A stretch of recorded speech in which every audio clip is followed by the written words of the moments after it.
Hello class 2, it's lovely to see you again. I hope you enjoyed last week's artwork. I certainly did. This week we're going to have a go at drawing a kingfisher. They're really lovely, beautiful birds. We're going to start off drawing in pencil. So the first thing we will need is a pencil. But after we've used the pencil, you're going to need a marker. And also, depends how you colour yours in. I use just some colouring pencils. You might use watercolour paints, which is absolutely fine.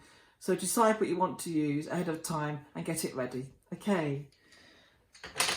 So I've actually already drawn mine in pencil because the first thing to do is to draw it and be happy with it.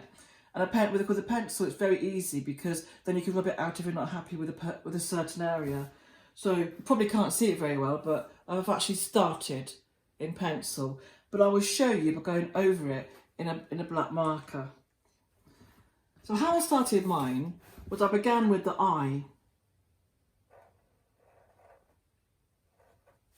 Okay, just with the eye first.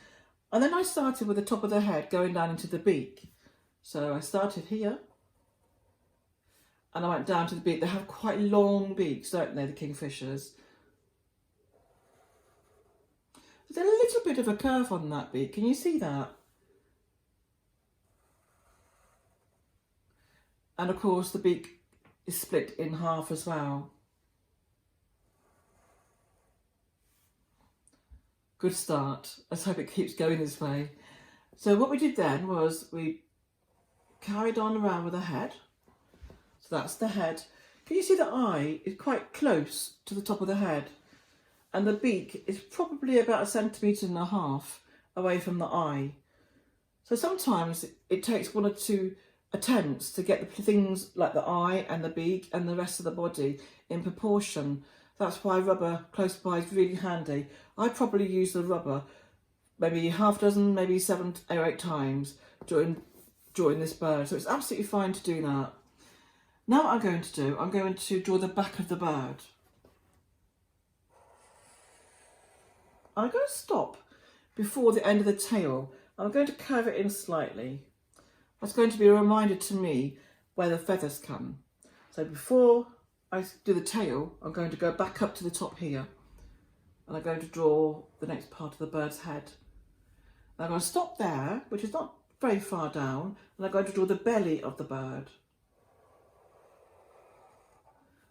I'm going to stop there again because once again, I'm going to change it slightly and it's going to start here, then carry on coming down. Okay, and that will be where the tail finishes. So we're going to join it up here. Okay. Now what we're going to do is put a little bit more detail in. So I'm going to go back to the top of the head. So the first part of the detail is here. And these parts will be different colours when you colour in, and they'll make more sense then. So it's just above the eye and next to the beak. You're going to draw half a circle. And then, like teardrops, we're going to draw a teardrop from the beak. And a teardrop going the other way around. And that forms different colours as well. And we're going to just define the beak a little bit by drawing where the beak is as well. And then just here we're going to do a little bit of a less straight line. It's actually slightly twisted there, isn't it? Slightly bumpy line. And then we're going to draw some of the feather detail in. So we're going to start where I said that it's a bit of a tip for drawing feathers.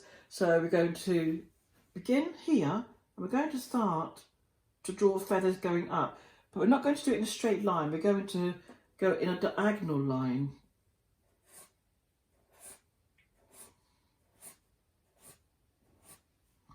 Okay. That's our first lot of feathers, slightly going up in a diagonal line. And underneath it, we're going to put some more feathers as well.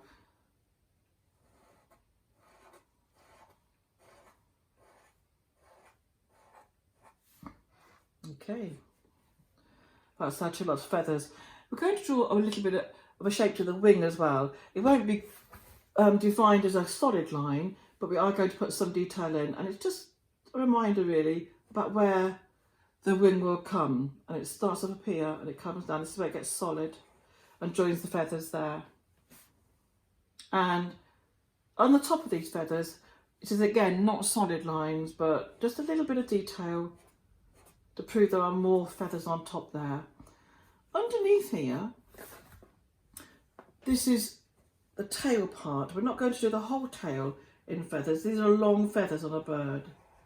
We're going to do about 4 lines that meet the corner,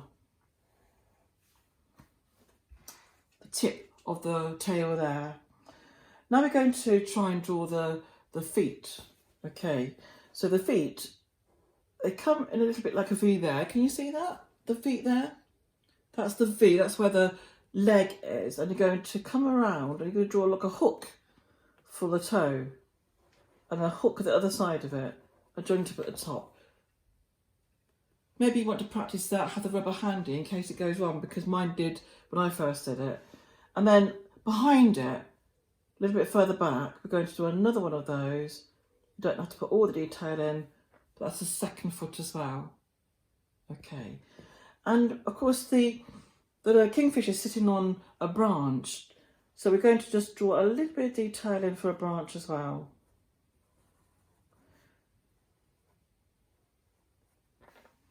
That's really the bird finished, so we do need some colour though. I've tried to be as close as I could to the kingfisher colours. So I've actually used blue for the majority of it. So blue for the head and top of the beak, blue for the wing and just under the chin there, orange for the rest of it and the legs, yellow or just a kind of creamy kind of yellow for his chin there and just there as well. And I coloured the eye in brown. So I'm just going to hold that because you don't need to see me colouring, but you can see the kind of colours that I've used. I'm going to hold that there, and you can pause the video if you'd like to copy the colours that I've done. And if you choose to do something different, that's absolutely fine. But I would absolutely love to see the result of your kingfishers. Have fun, class 2. I can't wait to see them. Bye.